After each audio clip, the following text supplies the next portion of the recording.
Les voy a contar la siguiente historia. Los cordones de los zapatos, la historia de Alexander. Cuando mi hijo Alexander estaba en la escuela infantil, su profesor me pidió, por favor, que hiciera algo al respecto de sus zapatos. Yo mandaba a Alexander cada mañana con sus cordones cuidadosamente atados, pero cuando llegaba a la puerta de su clase, los lazos se habían desatado y saltaba cada uno por su lado, un estado al cual retornaba invariablemente 10 minutos después de que su profesor los hubiera vuelto a atar. Alexander y yo pusimos en práctica diversos métodos para que los cordones permanecieran atados, pero con poco éxito. Se me ocurrió hacer un doble nudo, pero Alexander rechazó mi sugerencia diciendo que eso era de bebés. Compré entonces un par de zapatos que en vez de cordones llevaban velcro, pero Alexander le dio tal batalla a los zapatos, no sabrán, ¿verdad?, que el velcro se desprendió enseguida de los zapatos. Cuando llegó marzo, el profesor, comprensiblemente irritado por tener que estar los cordones de los zapatos de mi hijo tantas veces al día, insistió en que Alexander debe aprender a atárselos por sí mismo. De manera que me senté con él y le demostré por enésima vez la manera de hacer un nudo presentable. Sin embargo, esta vez acompañé mi explicación con la frase mágica: Alexander, cuando hayas aprendido a atarte los cordones, te daré una moneda.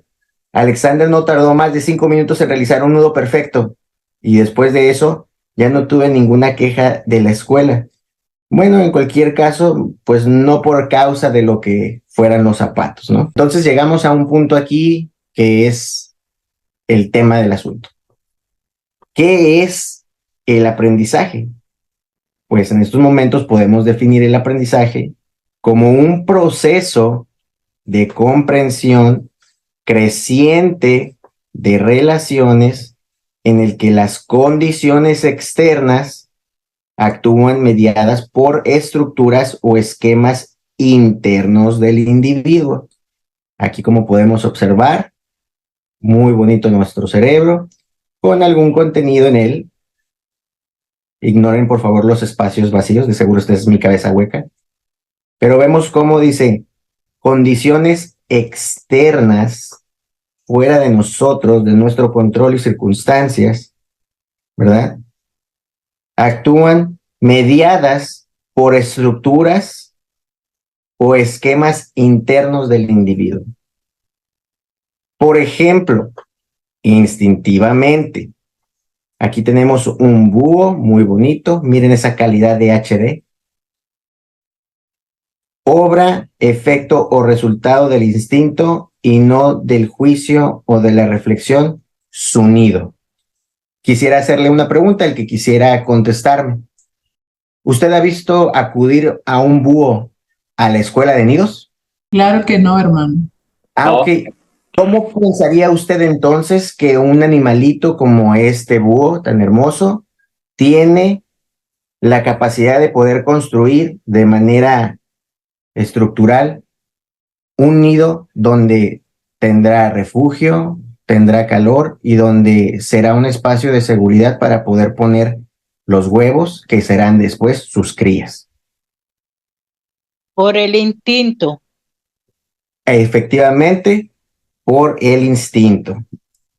Entonces vemos que es el instinto, la conducta innata e inconsciente que se transmite entre los seres vivos de la misma especie. Esto les hace responder de una misma forma a determinados estímulos. O sea, el búho, cuando ya tiene las condiciones que está programado, hará dicha programación. Impulso natural, interior e irracional que provoca una acción o un sentimiento sin que se tenga conciencia de la razón a la que obedece. Esta es una parte fundamental para que aprendamos a distinguir lo que sería un instinto.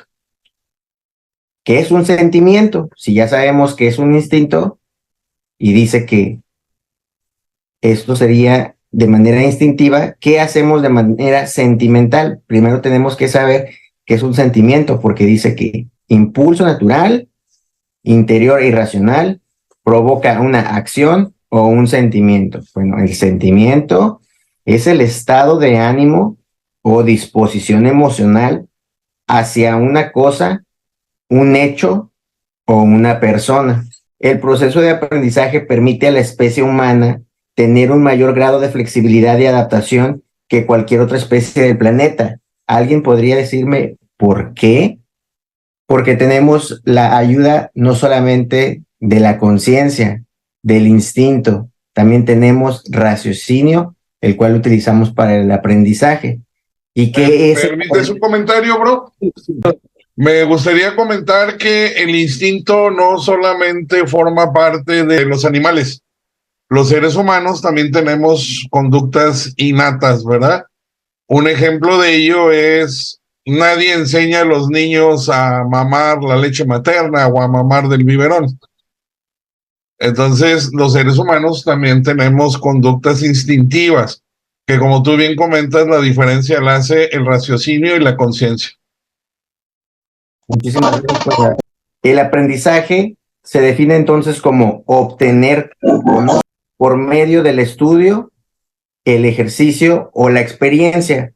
Entonces, aprendemos cuando obtenemos conocimiento de algo por medio del estudio, del ejercicio o la experiencia. Ja, ja, ja, he aprendido mucho. Bueno, no me refería a esta clase de ejercicio, pero también ellos aprenden, ¿verdad? Porque para poder estar en esa condición tienen que saber qué hacer para poder llegar a esos niveles. Vamos a ver qué tipos de aprendizajes tenemos. Está el aprendizaje por imitación, también llamado aprendizaje social, y es el tercer aprendizaje más fundamental. Consiste en imitar la conducta de otros e interviene, por supuesto, el factor de motivación para llevar a cabo la conducta observada. Más o menos aquí se ve muy reflejado con la historia de Alexander, ¿verdad? Es importante no solo en nuestra infancia, sino que también a lo largo de nuestra vida, puesto que tomaremos como modelo a expertos para realizar cierta conducta, nuestros ídolos, las figuras que admiramos. Proceso del aprendizaje por imitación. Primer punto, proceso de atención, observar el modelo a imitar. Paso número 2 o proceso número 2, almacenar y codificar la conducta observada. Número 3, proceso de reproducción, reproducir la acción del modelo. Aquí ya estamos con los primeros 2 puntos que ya vimos, observamos, almacenamos y analizamos esta conducta. Aquí empezamos la reproducción de la misma, lo empezamos a intentar. Proceso de motivación, comprobar si es positiva o negativa la imitación. ¿Qué pasó cuando queríamos aprender a andar en patineta porque éramos super fans de Tony Hawk? Cuando empezábamos a imitarlo, ¿cuántos golpes nos dimos? ¿Cuántos nos caímos? ¿Aprendió usted a manejar imitando a quién? ¿A papá? ¿Al tío? ¿A la tía? ¿Quién le enseñó algo? ¿O por qué se interesó usted en algo? Aprendizaje por discernimiento. El aprendizaje por discernimiento es aquel que se realiza por la distinción por medio del intelecto. Aquí viene involucrado esta cuestión. Vimos en el otro que era más una copia, ¿verdad? Era una imitación, una repetición. Pero en este caso vemos aquí un aprendizaje por discernimiento en donde está involucrado el intelecto. Existen 2 tipos de aprendizaje por discernimiento, el de discriminación y el de discernimiento. Por discernimiento, se entiende entonces la solución de un problema mediante la percepción de las relaciones esenciales para dicha solución. Lo que es interesante de esto es que una vez obtenida una solución, esta se puede aplicar de nuevo en el mismo caso y también aplicarse a casos nuevos. Lo que se ha aprendido es la relación entre un medio y un fin. Aquí empezamos a ver que puedo utilizar quizá herramientas para poder hacer una actividad. La relación entre un medio y un fin, y una vez que obtenemos una solución, esta puede ser utilizada para el mismo caso o diferentes. Aprendizaje por discriminación, y esta vez puse las ranitas al revés para que no me fueran a decir nada. Una modalidad de este tipo de aprendizaje es el de aprendizaje por discriminación, en el que se le somete al sujeto a distinguir o elegir entre dos o más opciones. Seleccionar entre una manzana, un plátano a la hora del desayuno, o quizá entre ir al cine o ir a la montaña en dado caso de las vacaciones después del curso escolar. Recapitulando, hasta el momento tenemos que entonces el aprendizaje es el medio ambiente, ¿verdad? En el que no solo adquirimos habilidades y conocimientos, sino también valores, actitudes y reacciones emocionales. El aprendizaje es un cambio relativamente permanente en la conducta como resultado de la experiencia. El aprendizaje es un cambio relativamente permanente en las acciones o representaciones mentales como resultado de la experiencia. ¿Qué cambia cuando se tiene lugar el aprendizaje? Hemos visto ahorita todo esto acerca del aprendizaje y vemos que nos involucramos en cosas, nos involucramos en actividades, conocemos otras personas. ¿Eso tendrá algún efecto en nosotros? ¿Eso nos modificará? ¿Qué cambia cuando se tiene lugar el aprendizaje? Bueno, podemos notar, en primer lugar, un cambio en la conducta, un cambio externo que podemos observar que refleja la perspectiva de un grupo de teorías conocidas como conductismo. De ahí que viene esto. Vamos a ver los principios de aprendizaje, que son los factores específicos que influyen en el mismo. Describen los efectos de estos factores, ya que una conducta a la que le sigue un estado satisfactorio, una recompensa, como cuando vimos en la historia de Alexander que le iban a dar una moneda, tiene más probabilidades de incrementar su frecuencia en la comparación a una conducta a la que no se sigue tal recompensa. Vamos a ver si lo pueden traducir en español. Vemos que una conducta a la que se sigue un estado satisfactorio o de recompensa tiene más posibilidades de que vuelva a suceder, de que se pueda uno mostrar dispuesto hasta que se realiza una conducta. ¿Alguien me podría decir más o menos un ejemplo de ello? Quien guste. Premio castigo, me corrige si estoy Adelante, mal. hermano. Premio castigo, me corrige si estoy mal, Karim. ¿Quieres que, por ejemplo, lo podemos hacer con los hijos, lo podemos hacer con las mascotas? Queremos que hagan algo, los premiamos, por ejemplo, que el perrito haga cierta gracia, le damos una golosina, queremos que el perrito no haga cierta conducta, le damos un manazo, un periodicazo. Eso sería un ejemplo, ¿no? En los niños funciona igual. Perfecto. Queremos que hagan la tarea, les prometemos una golosina, no queremos que hagan cierta cosa, te castigo si lo haces, no te doy de cenar o te encierro en tu cuarto, ¿no?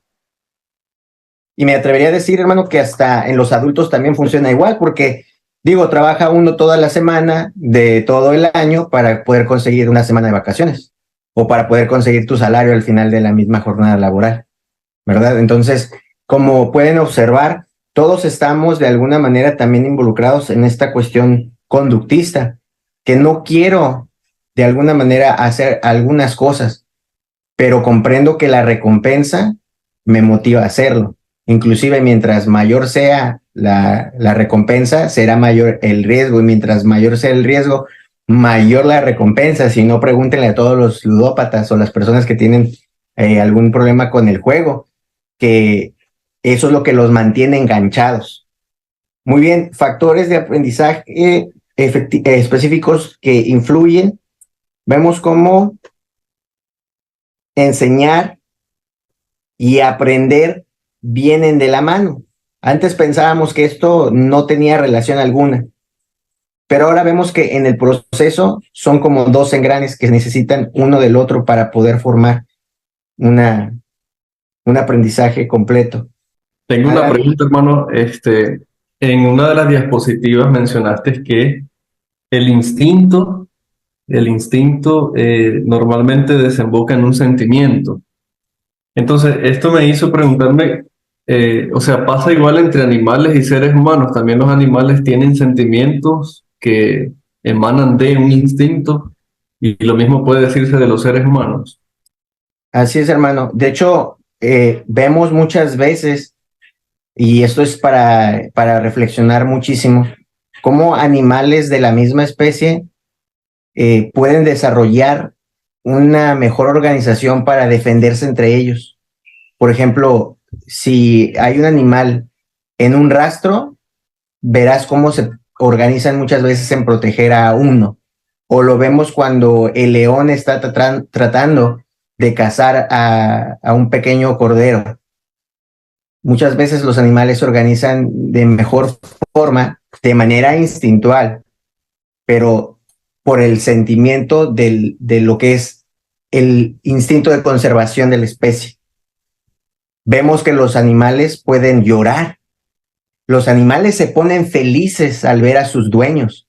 Los animales tienen memoria, pueden recordar cuando ven fotografías de alguien que apreciaron, y asimismo algunos animales pueden ser rencorosos con aquellos que les trataron mal.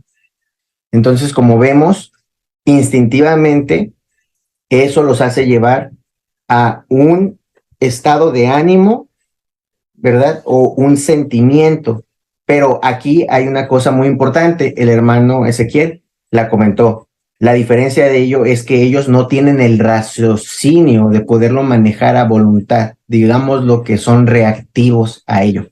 Por reacción lo tienen. Si se dan las condiciones precisas, podrás simular nuevamente la misma acción o el mismo sentimiento, lo que no pasa con el ser humano. El ser humano sí tiene la capacidad de reaccionar diferente, inclusive ante diferentes estímulos. Dime, hermano, Oseas do Brasil, tiene la mano levantada. Sí, sí, escucha. Sí, hermano.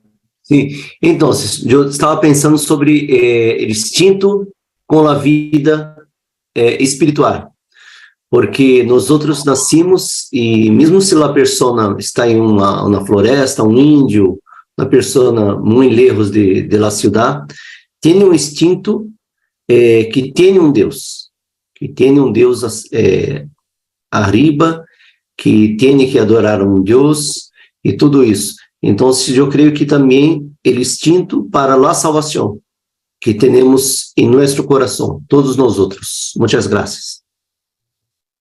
Muy bien, me gustó mucho que hiciera esta comparación, y precisamente este tipo de sesiones y este tipo de dinámicas nos permiten poder hacer similitudes entre ciertos aspectos que aparentemente pudieran estar desconectados unos de los otros.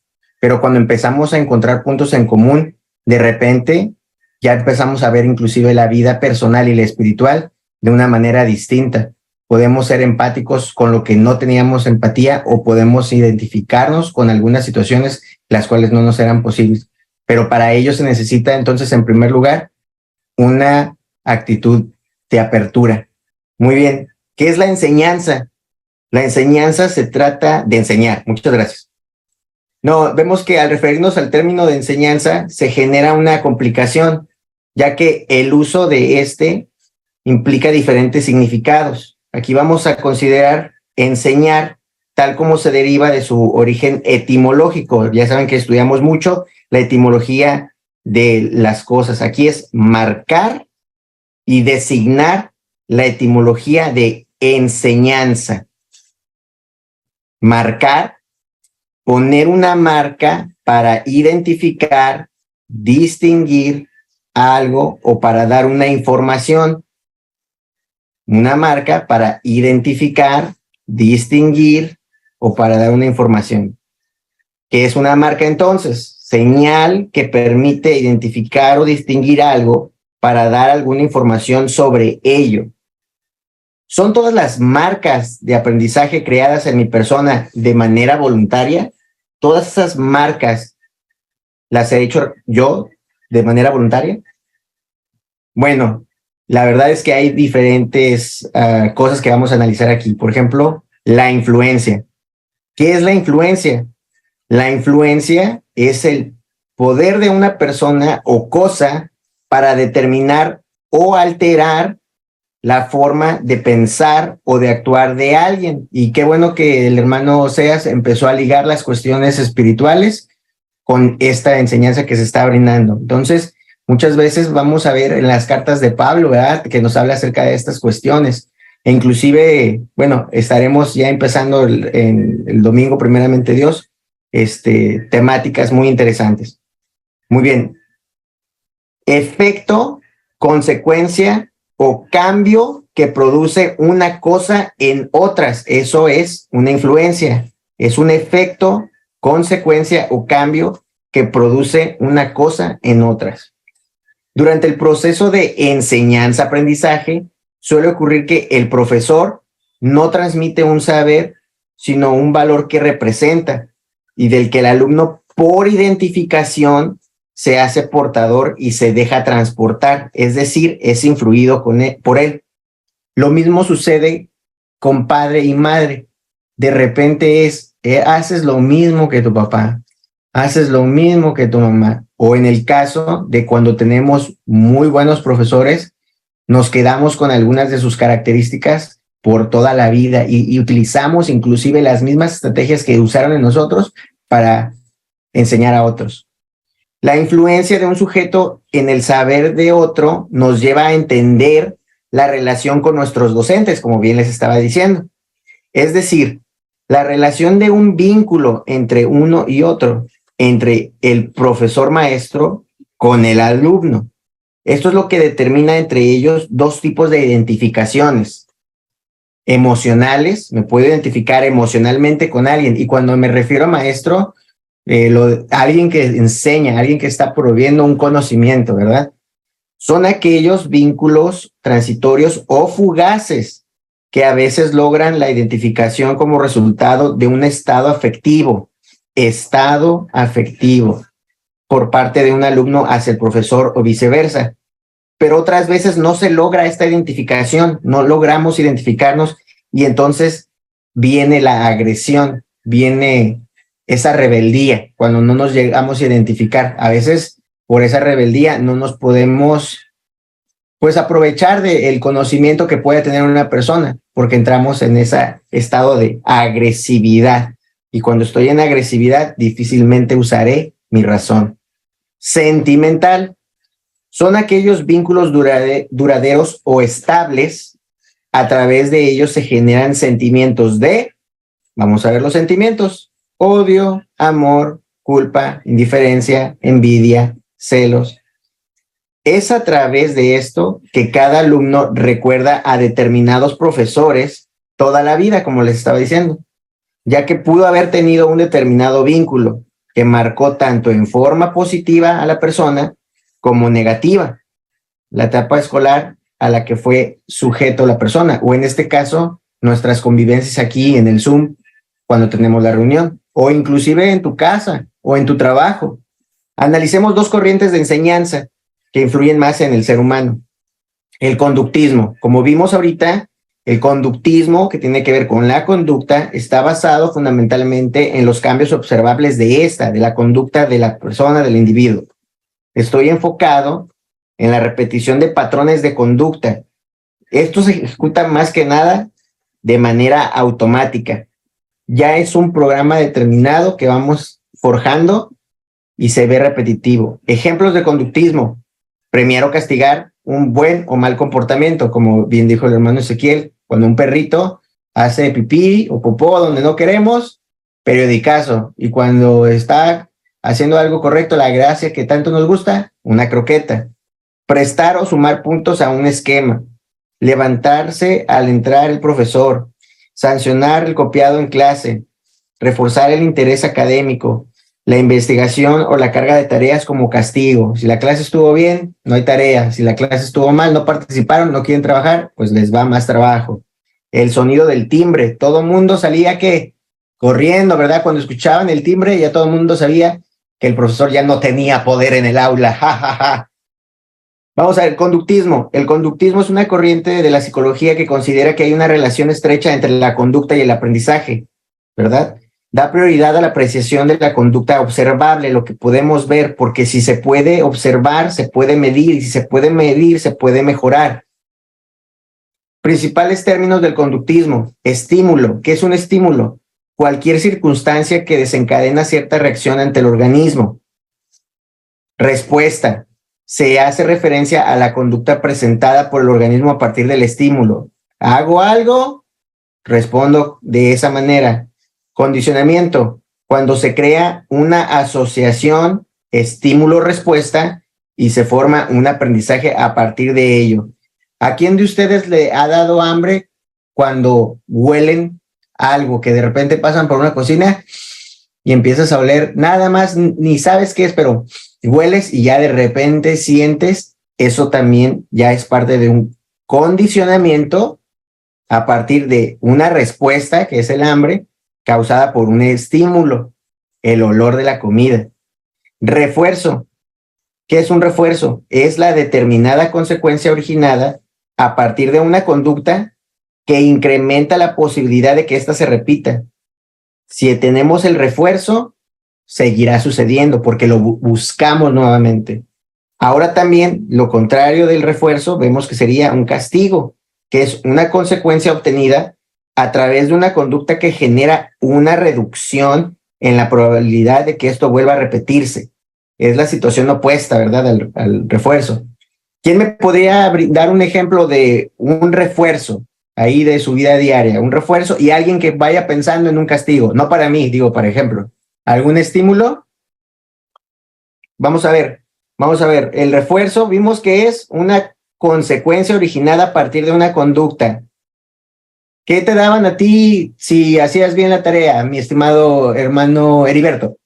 Hasta cierto grado puedo decir también que en caso de mi madre sí me apremiaba porque me proveía de vez en cuando cosas que yo le pedía y me daba.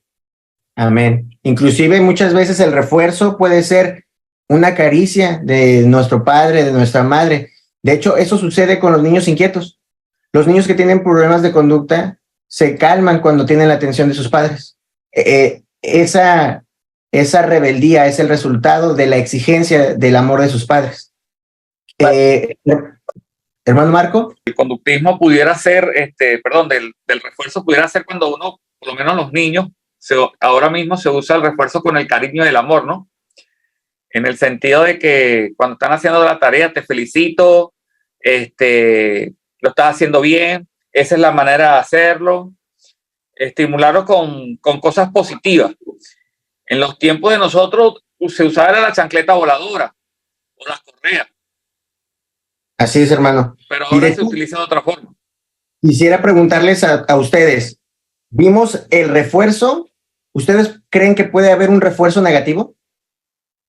Lo que pasa es que ahora que estamos analizando este tema del refuerzo, automáticamente mi mente se fue a una congregación de testigos de Jehová, donde la cúpula o los ancianos están constantemente diciéndole, si usted predica, si usted entrega su informe, todo bien con Dios. Entonces esto hace que los hermanos de alguna forma empezaran a predicar y entregar sus informes, y me parece que si bien es un refuerzo, me parece que al final es algo negativo, porque de alguna forma pues están incentivando, no sé, algo vacío. Se me ocurrió, no sé si estoy en lo correcto, no sé cómo...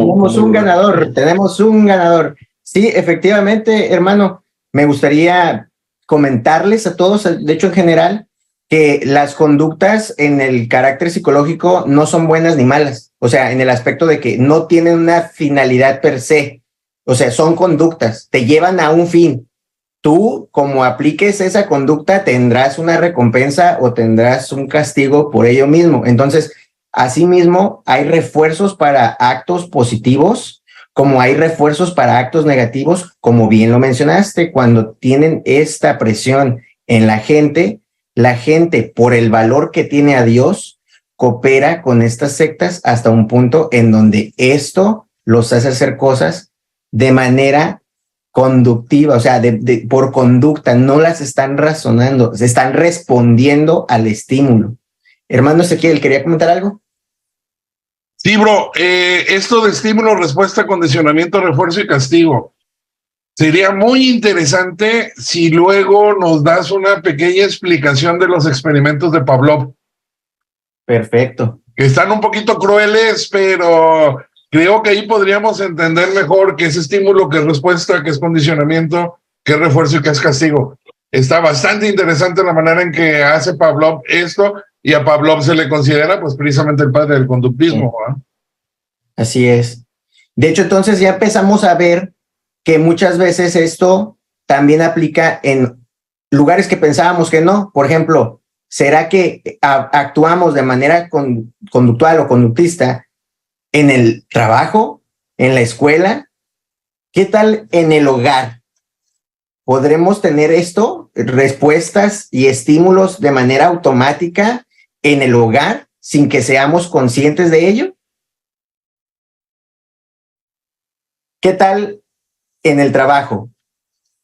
¿Será que esto es posible? ¿Será que hay algún estímulo y yo respondo, y al responder hago algo, y al hacer ese algo obtengo algo, ya sea un buen refuerzo o un mal refuerzo? ¿Qué me dicen de la religión? Como bien lo mencionó el hermano Brian. Ahorita ustedes, ¿qué pueden ya con su experiencia personal ver acerca de esto? ¿Cómo en la religión tenían ustedes este acondicionamiento, esta respuesta por la cual mucha gente de manera consciente quiere salir, pero de manera conductual no se puede ir?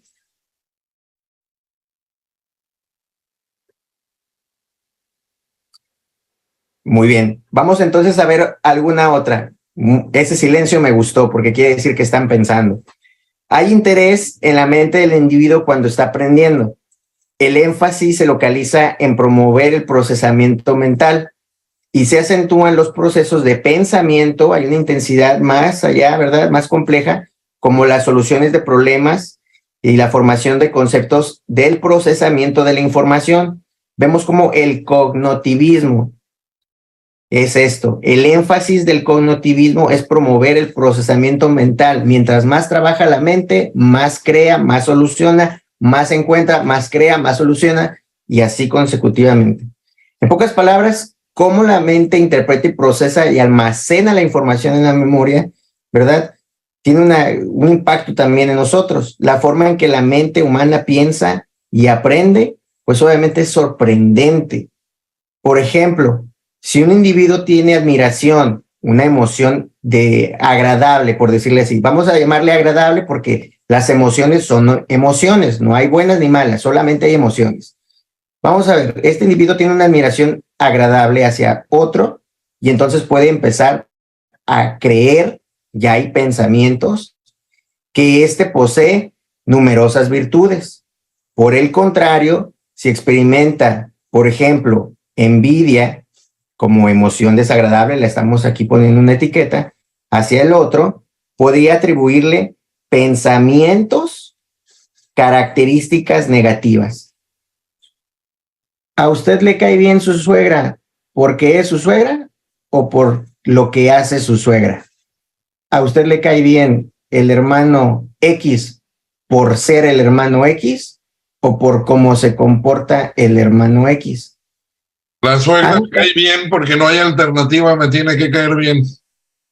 Exacto. Algunas veces la única manera que tenemos de sobrellevar estas cosas es el no tener ninguna otra opción. O sea, yo le debo respeto a mi jefe por ser una figura de autoridad y no tengo otra opción, porque esa es la cadena de mando. Pero también vemos ahora del otro lado, algunas veces nosotros cedemos también poder sobre nosotros o influencia, ¿verdad? Dejamos que se influencie en nosotros cuando con una emoción agradable nosotros empezamos a darle a las personas numerosas virtudes que en ocasiones podrían no tener, como en el enamoramiento, que de repente vemos que es la mujer más bella del mundo y cuando vemos las fotos de 20 años atrás vemos que estaba chimuela, o el caballero tan fornido y formal y que ahorita ya no tiene ni un solo cabello en la cabeza. Y no me miren a mí, por favor. Bueno, vemos entonces cómo ya empezamos a reflexionar. Emoción agradable, pensamientos agradables, son estas consideradas ¿qué? Virtudes.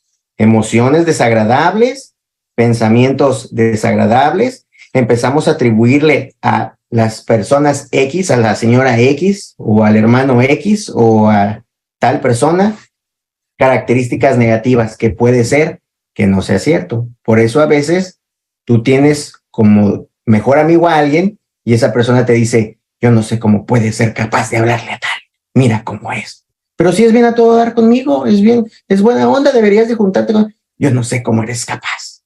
¿Cómo crees tú que el cognitivismo aplica en el campo de la religión? Vamos a regresar entonces a la base. ¿Qué es el cognitivismo? Interés en la mente del individuo cuando está aprendiendo. Interés en la mente del individuo cuando está aprendiendo. Énfasis en promover el procesamiento mental. Piénsale, si puedes, piénsale. Se acentúan los procesos de pensamiento más complejos, como la solución de problemas. A ver, ¿qué hiciste? ¿Cómo te fue? ¿Qué opciones tienes? ¿Qué tienes para dar? ¿Qué tienes para hacer? ¿Cómo crees que esto se ve reflejado en el área de la religión? Hermano Luis.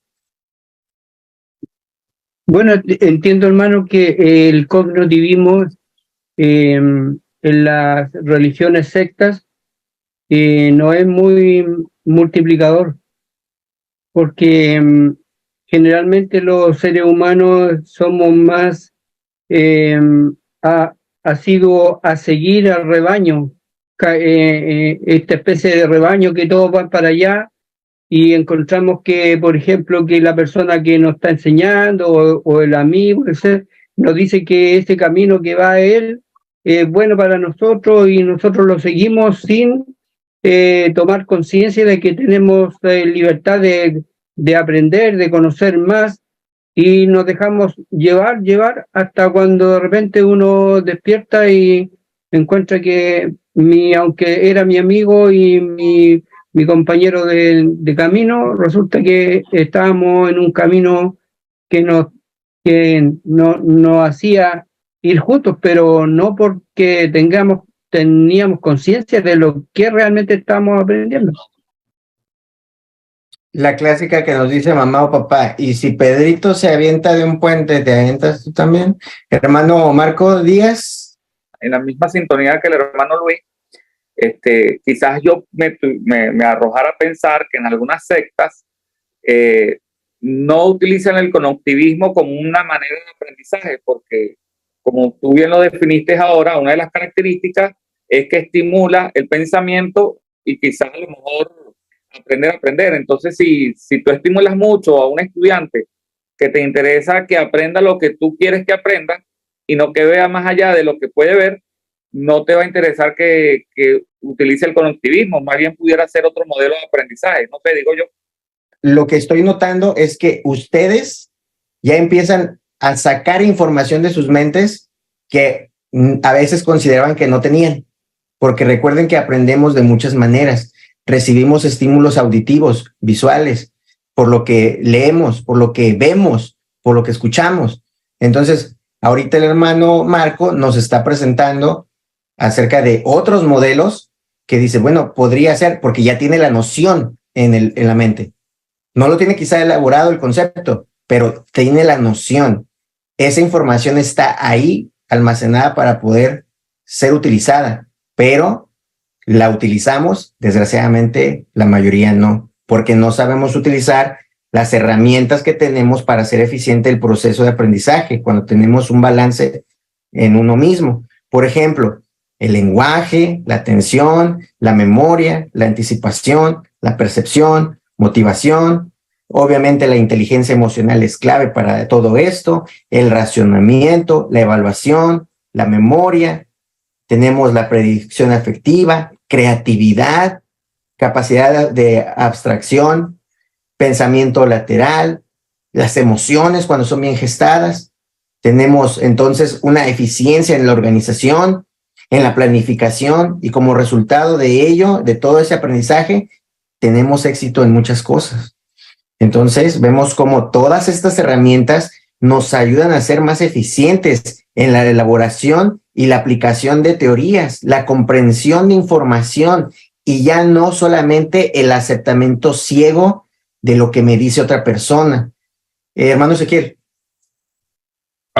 Me estabas mencionando. Muy bien, sí. te metes. Me corté yo solo el micrófono. Estabas comentando cómo la religión podría utilizar el cognoscitivismo. Me parece que comentaste que a final de cuentas los procesos de aprendizaje también se ligan con sentimientos, ¿verdad? ¿Estoy en lo correcto? Correcto. Bueno, ahí es donde la religión nos manipula. ¿Cómo? Solamente aquí está la verdad, no puedes consultar más allá de lo que yo te estoy dando, porque yo te estoy dando la verdad única, velada y absoluta, no tienes necesidad de buscarla en otro lado.